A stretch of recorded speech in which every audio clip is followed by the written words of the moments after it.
Emirates স্টেডিয়ামে নিকোলাসের বিপক্ষে ১-০ জয় পেয়েছে মিকেল আর্তেতার দল। ২০০৪ সালের পর প্রথমবারের মতো লীগ শিরোপা জেতার দৌড়ে থাকা আর্সেনাল গত ২ ম্যাচে বোর্নমাউথ ও ম্যানচেস্টার সিটির কাছে হেরে চাপে ছিল। ম্যাচের ৯ মিনিটে এবেরেচি এজের দুর্দান্ত গোলটি ফলাফল নিশ্চিত করে।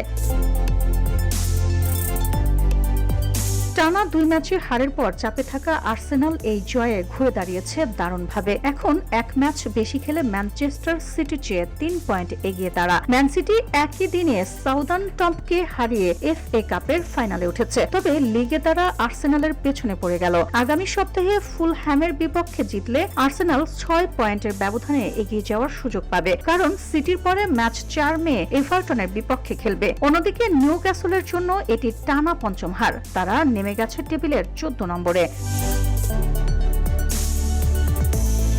এই ম্যাচে কর্নার থেকে আর্সেনালের ১৭তম গোল, যা করেছে নতুন প্রিমিয়ার লিগের রেকর্ড। গোলটি ছিল এজের জাদুকরি এক বাঁকানো শটে। ম্যাচের ৯ মিনিটে ননি মাদুয়েকের পাস থেকে হ্যাভার্স বল বাড়িয়ে দেন এজের দিকে। বক্সের বাইরে থেকে তার নেওয়া প্রথম শটটি গোলরক্ষক নিক পোপকে পরাস্ত করে জালে জড়ায়। গত ৩ মৌসুমে ডি বক্সের বাইরে থেকে এজের চেয়ে বেশি গোল আর কেউ করতে পারেনি।